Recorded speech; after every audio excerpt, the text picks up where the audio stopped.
Hi friends, welcome back to my channel. আমরা দেখো আজকে পলিমারের একদম শেষ যেটা পয়েন্ট আছে সেখানে এসে পৌঁছে গেছি। আমাদের আগে যে পলিমারের যতগুলো টপিক আছে সবকটা কিন্তু কভার হয়ে গেছে। তো যারা নতুন তাদের উদ্দেশ্যে বলি যে আমি মেনলি ওয়েস্ট বেঙ্গল বোর্ডের স্টুডেন্টদের ক্ষেত্রে কি হয়, নিট পরীক্ষার জন্য আমরা জানি এনসিইআরটি বইটা মাস্ট। তো ওয়েস্ট বেঙ্গল বোর্ডের স্টুডেন্টরা মেনলি তাকে বাংলায় পড়াশোনা করে, অথবা যারা ইংলিশেও পড়াশোনা করে তারা কিন্তু এনসিইআরটি বই অতটা পড়ে না। তো তাদের ক্ষেত্রে যখন নিট পরীক্ষা দিতে যায় তখন এনসিইআরটিটা যেহেতু মাস্ট, সেই জন্য কিন্তু তাদের এনসিইআরটিটাকে পড়তে হয়। আবার এনসিইআরটিটাই কি হয়, যারা বাংলা বোর্ডের তাদের ক্ষেত্রে কি হয়, এনসিইআরটিটা ইংলিশে, সেই জন্য পড়তে একটু অসুবিধা হয়। আর এনসিইআরটিটা একটু বোরিংও আছে, বিশেষ করে এই কেমিস্ট্রি লাস্টের দিকে চ্যাপ্টারগুলো এতটা থিওরিটিক্যালি মানে পয়েন্ট ওয়াইজ নেই, বা কোনো এর থেকে সাম পাওয়া যায় না, এর থেকে থিওরির কোশ্চেন আসে, সেই জন্য এগুলো পড়তে একটু বোরিং লাগে। তো সেই জন্য আমি চেষ্টা করি যে এনসিইআরটি লাইন বাই লাইন যদি বাংলায় বুঝিয়ে দেওয়া যায় তাহলে তোমাদের পড়তে এটা সুবিধা হবে, ঠিক আছে? তো চলো আমরা দেরি না করে আজকে যেটা লাস্ট যে টপিকগুলো আছে সেটা আজকে শেষ করি। আমার আগের পলিমারের কিন্তু এর আগে সমস্ত টপিক কিন্তু কভার হয়ে গেছে, তোমরা চ্যানেলে গিয়ে প্লেলিস্টও দেখে নিতে পারো, অথবা আমি আই বাটনে দিয়ে দেবো। তো কি বলা হয়েছে দেখো, মলিকিউলার মাস অফ পলিমার। কি বলছে, polymer properties are closely related to their molecular mass, size and structure. অর্থাৎ কি বলছে, পলিমারের যে প্রপার্টিসগুলো আছে সেগুলো কিসের ওপর ডিপেন্ড করে, সেটা হচ্ছে পলিমারের মাস, সাইজ অ্যান্ড স্ট্রাকচার, এই তিনটের ওপর ডিপেন্ড করে। The growth of the polymer chain during their synthesis is depend upon the availability of the monomers in the reaction mixture. অর্থাৎ আমাদের পলিমারের চেইনটা কতটা গ্রোথ হবে সেটা কিসের ওপর নির্ভর করে, আমরা যে রিয়াকশন মিক্সচারটা করেছি তাতে মোনোমারটা কতটা আছে। ঠিক আছে, বোঝা গেল? মনোমার যদি কম হয় তাহলে পলিমারের চেনটাও কিন্তু ছোট হবে, আর মনোমার যদি সেখানে বেশি অ্যামাউন্ট থাকে সেটা পরপর যোগ হতে থাকবে এবং সেটার চেনটাও হচ্ছে বড় হবে, লেন্থটা বড় হবে। সেটাই এই লাইনটায় বলেছে। Thus the polymer sample contains chains of varying lengths and hence its molecular mass is always expressed as an average. এবারে কি দেখা যায়, একটা মনে করো মিক্সচারে আমি মনে করো 5টা মনোমার দিয়েছি, ঠিক আছে, বোঝা গেল? 5টা মনোমার দিয়েছি, এবারে কি হবে, হয়তো 2টো মনোমার একসাথে যোগ হয়ে একটা পলিমার তৈরি করলো, ঠিক সেই সময় 3টে মনোমার যোগ হয়ে আর একটা পলিমার তৈরি করে দিল, তাহলে তো মনোমার তো শেষ হয়ে গেল, আর তো মনোমার নেই। তাহলে কি করা যাবে, তাহলে একটা পলিমার, একই পলিমার তৈরি হলো একই মনোমার থেকে, কিন্তু একটা পলিমার কি হলো 2টো মনোমারের লেন্থ নিয়ে, আর একটা পলিমার 3টে মনোমারের লেন্থ। যদি সেখানে আরেকটা মনোমার থাকতো তাহলে ওই মনোমারটা ওই তিনের সাথেও যোগ হতে পারতো, আবার 2-এর সাথেও যোগ হতে পারতো। তো সেই ক্ষেত্রে কি হচ্ছে, আমাদের ভ্যারিং ইন লেন্থ হচ্ছে, মানে বিভিন্ন লেন্থের পলিমার পাওয়া যায়। সেই ক্ষেত্রে আমাদের কী হবে, মাসগুলোও কিন্তু আলাদা হবে। সেই জন্য পলিমারের যখন আমরা মাস বলি তখন সেটাকে একটা অ্যাভারেজ মাস ধরা হয়, কারণ পলিমার হচ্ছে বিভিন্ন লেন্থে হয়ে থাকে, সেই জন্য তার মাসগুলোও বিভিন্ন রকম হয়ে থাকে। তাই যখন সেটার আমরা মলিকিউলার মাস বলবো তখন সেটা হচ্ছে অ্যাভারেজ মাসটাকে ধরা হয়। The molecular mass of polymer can be determined by chemical and physical method. অর্থাৎ কি, এই মলিকিউলার মাস অফ পলিমারটা আমরা ফিজিক্যাল এবং কেমিক্যাল মেথডের মাধ্যমে ডিটারমাইন করতে পারি। তাহলে এখান থেকে আমাদের পরীক্ষায় কী কোশ্চেন আসতে পারে, এখান থেকে খুব একটা কোশ্চেন এসছে বলে আমার খুব একটা মনে হয় না, প্রিভিয়াস ইয়ারে তেমন কিছু কোশ্চেন আসে না। তবে হ্যাঁ, এটা তোমরা মনে রাখতে পারো, এখান থেকে আসতে পারে। এই যে এই লাইনটা আমিও দেখো আন্ডারলাইন করে রেখেছিলাম, যে পলিমারের মলিকিউলার মাসটা কিন্তু অ্যাভারেজ ধরায়। কেন? কারণ পলিমারের হচ্ছে চেনের লেন্থটা হচ্ছে মোনোমারের ওপর ডিপেন্ড করে, কতটা মোনোমার আসছে মিক্সচার। সেই জন্য বিভিন্ন রকম মোনোমারের কনসেন্ট্রেশনে কি হয়, বিভিন্ন রকমের পলিমারের লেন্থ পাওয়া যায়। সেই ক্ষেত্রে পলিমারগুলো কিন্তু মলিকিউলার মাসটা হচ্ছে চেঞ্জ হয়, তাই আমরা সেটার ক্ষেত্রে অ্যাভারেজ ধরি। এরপর আসছে বায়োডিগ্রেডেবল পলিমার্স। কি বলছে, a large number of polymers are quite resistance to the environmental degradation process and are thus responsible for the accumulation of polymeric solid waste materials. অর্থাৎ কি বলছে, এই যে পলিমার আমরা দেখলাম, আমাদের অনেকগুলো ক্লাস হয়ে গেছে এবং সেখানে আমরা দেখেছি কি কি পলিমার তৈরি হয়েছে, কি কি মনোমার থেকে কি কি পলিমার তৈরি হয়েছে, অনেক কিছু দেখলাম। কিন্তু কি দেখা যায়, লার্জ নাম্বার অফ পলিমার এবং অনেকগুলো পলিমারের ক্ষেত্রে কি দেখা যায়, এনভায়রনমেন্টের যে ডিগ্রেডেশন প্রসেস আছে সেটাকে কিন্তু রেজিস্ট্যান্ট থাকে। অর্থাৎ কি, রেজিস্ট্যান্ট মানে হচ্ছে ডিগ্রেডেশন হয় না, মানে বায়োডিগ্রেডেবল নয়। এনভায়রনমেন্টে যদি আমি মাটিতে ফেলে রেখে দিই সেটা সেই রকমই রয়ে যাবে, বছরের পর বছর সেরকমই রয়ে যাবে। সেটা কিন্তু ডিগ্রেডেশন প্রসেসের ক্ষেত্রে resistant, quite resistant to the environmental degradation process and are thus responsible for the accumulation of polymeric solid waste material। এবং সেই জন্য কি হয়, এগুলো যেহেতু ডিগ্রেড হচ্ছে না, এটা কি করে, সলিড ওয়েস্ট মেটেরিয়াল হিসেবে এটা অ্যাকুমুলেট করে যায়, অর্থাৎ জমা হতে থাকে। যেমন প্লাস্টিক কি হয়, প্লাস্টিক হচ্ছে বায়োডিগ্রেডেবল নয়, সেই জন্য কি হয়, প্লাস্টিক যদি মাটিতে ফেলে দেওয়া হয় সেটা কিন্তু বছরের পর বছর ওরামই থাকতে থাকে।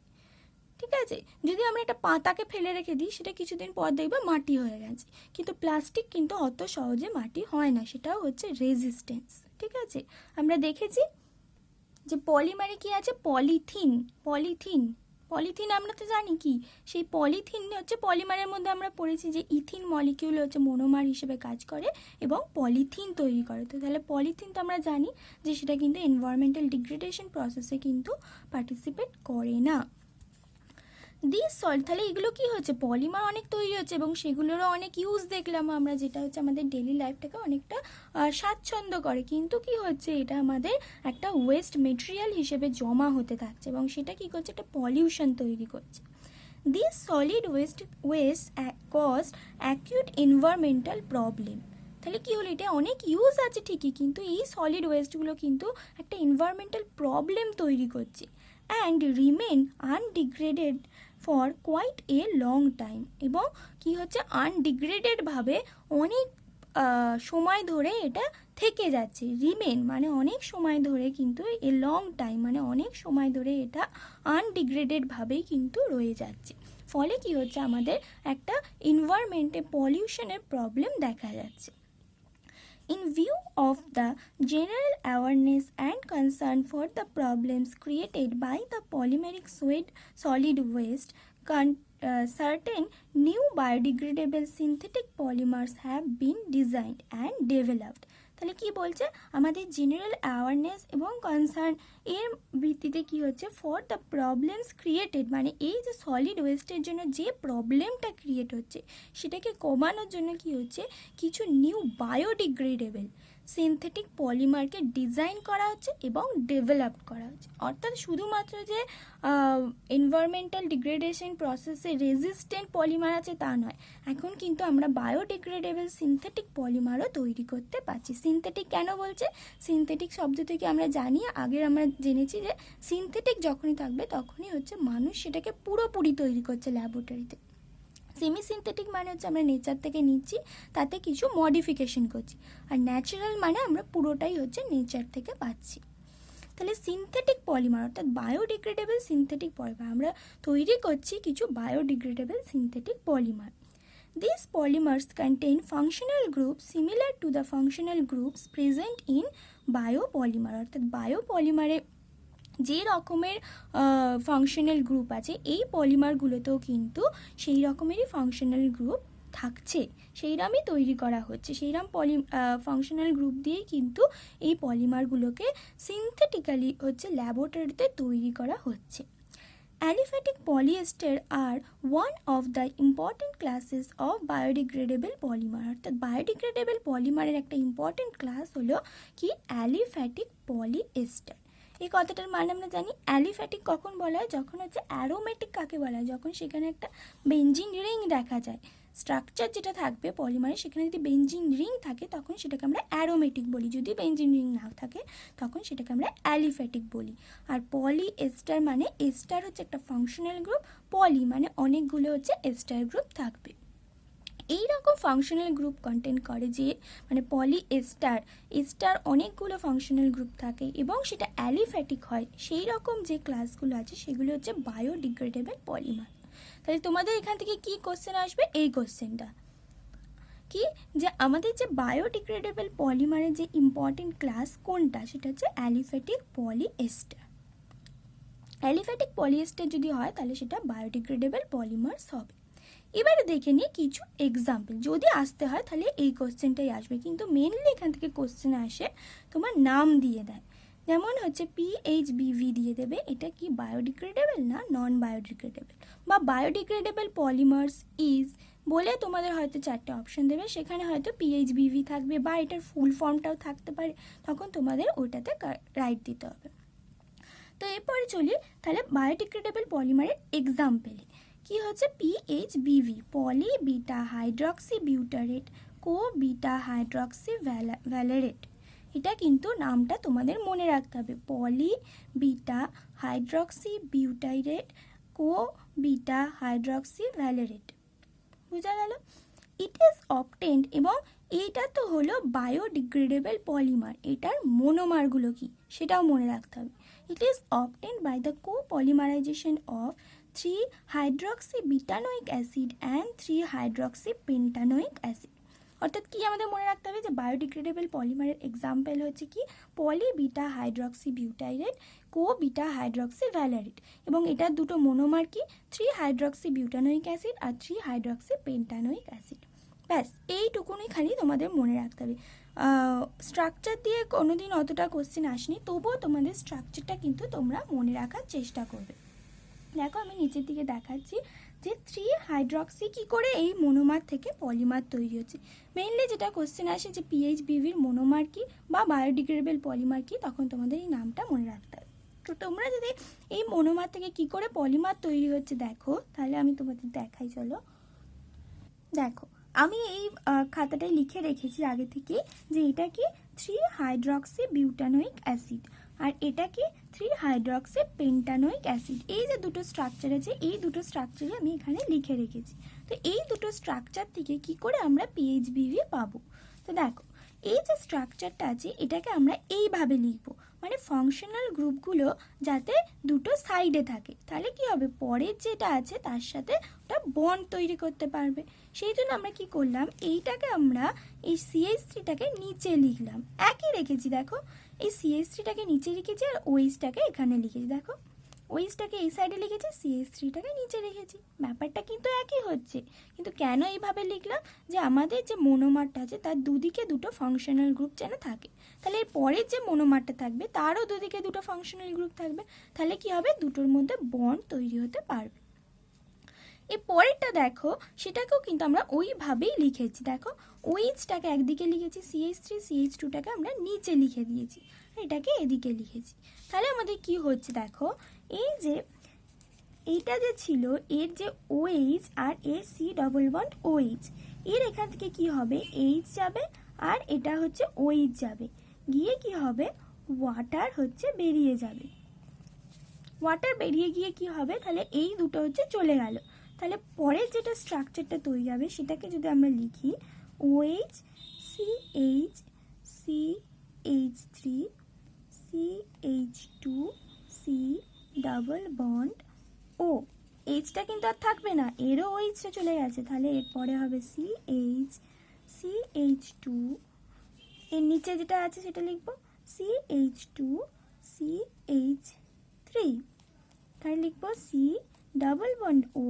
আর এই যে OH আছে এটা আবার পরে তো আরেকটা মনোমার এখানে আছে, পরপর তো মনোমার থাকতে থাকবে, তো এই আরেকটা মনোমার এখানে আছে, তাহলে এই যে OH-টা আছে এখানেও তাহলে OH থাকবে, সেই OH-টার তাহলে কি হবে সেই OH-টার OH আর এখানে C ডাবল বন্ড OH আছে, তাহলে এখান থেকে আবার একটা ওয়াটার বেরিয়ে যাবে, গিয়ে তাহলে কি হবে C ডাবল বন্ড O হলো, তারপরে O হবে, তারপরে আবার তাহলে এইটা বসবে CH CH3, ঠিক এইভাবেই কিন্তু চলতে থাকবে। দেখো এইটাই কিন্তু তোমাদের এইখানেও আছে। দেখো আমি যেটা লিখেছি এই OH-টা কেন এখানে লিখেছি, এখানে যদি আরেকটা এরকম এদিকে থাকে, যেমন যেমন কি হলো দেখো এখানে OH আছে এখানেও OH আছে, তো এটা কি হলো এইটার এইচের সাথে রিয়াক্ট করে বেরিয়ে গেল, ঠিক সেই রকমই কিন্তু এখানেও বেরিয়ে যাবে। বেরিয়ে গেলে কি হবে, সেই ক্ষেত্রেও কিন্তু এখানে যদি আরেকটা এরকম মলিকিউল ধরা যায় তাহলে তার C ডাবল বন্ড O এর ওটা থাকবে। তারপরে দেখো সবটাই কিন্তু সেম আছে, CH CH3 CH2, এটার সাথে মেলাও, CH CH3 CH2 C double bond O O CH CH2 CH3, এই যে CH2 CH3 CH2 C double bond O, তারপরে আর লেখেনি, তারপরে এটা কন্টিনিউ হতে থাকবে। ঠিক এইভাবে পরপর মনোমারগুলো বসিয়ে বসিয়ে দুদিকে তোমরা ফাংশনাল গ্রুপ বসাবে, করে মনোমারগুলো বসাবে, ওয়াটার বার করবে, দেখবে এই রকমই কিন্তু তৈরি হয়ে যাবে। তাহলে আমাদের মনে রাখতে হবে পিএইচবিভির কি মনোমারগুলো কি কি, সেটা হচ্ছে 3 হাইড্রক্সি বিউটানোইক অ্যাসিড আর 3 হাইড্রক্সি পেন্টানোইক অ্যাসিড। ওকে, পরের পাতায়, এই পাতায় কি আছে, আরেকটা তোমার বায়োডিগ্রেডেবল পলিমারের নাম আছে, সেটা হচ্ছে নাইলন 2 নাইলন 6। এটা কিন্তু অনেকবার এসছে পরীক্ষায় যে নাইলন 2 নাইলন 6 এর মানে বায়োডিগ্রেডেবল পলিমারের এক্সাম্পলে কিন্তু যে তোমাদের বলতে দেবে যে কোনটা বায়োডিগ্রেডেবল পলিমার, তখন কিন্তু অপশানে এইটাই বেশি থাকে আগেরটার থেকে। তো এটা মনে রাখতে হবে যে নাইলন 2 নাইলন 6 হচ্ছে একটা বায়োডিগ্রেডেবল পলিমার। এটার মনোমারগুলো কি, it is an alternating polyamide copolymer of glycine and aminocaproic acid. তাহলে এর হচ্ছে মনোমারগুলো কি, গ্লাইসিন আর অ্যামিনোক্যাপ্রোইক অ্যাসিড। ব্যাস এইটুকুনি মনে রাখতে হবে। জোর তোমরা মনে রাখতে পারো যে ক্যাপ্রোইক অ্যাসিডের স্ট্রাকচারটা কি, আর কিছু মনে রাখার দরকার নেই। অ্যান্ড ইজ বায়োডিগ্রেডেবল, অর্থাৎ এটা বায়োডিগ্রেডেবল। এবার বলেছি can you write the structure of this copolymer, অর্থাৎ যেমনভাবে আমরা দেখিয়েছি যে কোপলিমার তৈরি করে, আগেরটায় আমরা দেখালাম যে ওয়াটার বার করে, তোমরাও দেখবে যে এটা থেকেও তোমরা করতে পারো কি না নিজেরা। ঠিক আছে, ওটা অতটা তোমাদের ইম্পর্টেন্ট নয়, মেন ইম্পর্টেন্ট যেটা নাইলন 2 নাইলন 6 মনে রাখতে হবে বায়োডিগ্রেডেবল, এবং ওটার মনোমার কি, একটা হচ্ছে গ্লাইসিন, একটা হচ্ছে অ্যামিনোক্যাপ্রোইক অ্যাসিড। তাহলে কি হলো, আমাদের কিন্তু পলিমারটা শেষ হয়ে গেল। এরপরে যে পয়েন্ট আছে পলিমার্স অফ কমার্শিয়াল ইম্পর্টেন্স, এখানে আছে কিছু পলিমার্সের নাম এবং তাদের মনোমারের নাম। ঠিক আছে, এগুলো তোমাদের মুখস্থ করতে হবে, মুখস্থ ছাড়া এখানে উপায় নেই, কিন্তু এগুলো খুব ইম্পর্টেন্ট। পলিপ্রোপিনের মনোমার আসে প্রোপিন, পলিস্টাইরিনের মনোমার কি স্টাইরিন, পলিভিনাইল ক্লোরাইড ভিনাইল, এগুলো সব কটাই কিন্তু ইম্পর্টেন্ট। যেমন দেখো আমরা এখান থেকে কিন্তু অনেকগুলোই পড়েছি, যেমন ব্যাকেলাইট পড়েছি, ব্যাকেলাইটটাই পড়েছি, আরগুলো মনে হয় এখানে বলা হয়নি। তো তোমাদের এগুলো মনে রাখতে হবে যে কোনটা মনোমার এবং তার ইউজ। ওকে, তো আমাদের শেষ হয়ে গেল। এরপর সামারি আছে, সামারি তো আর পড়ার কিছু নেই। তো আজকে তাহলে পলিমার শেষ হয়ে গেলে, এবার তাহলে তোমাদের এর পরে কোনটা আমি চ্যাপ্টার শুরু করব সেটা তোমরাই সাজেস্ট করো, সেইরকমভাবে আমি তোমাদের চ্যাপ্টার শুরু করব। ওকে, থ্যাংক ইউ।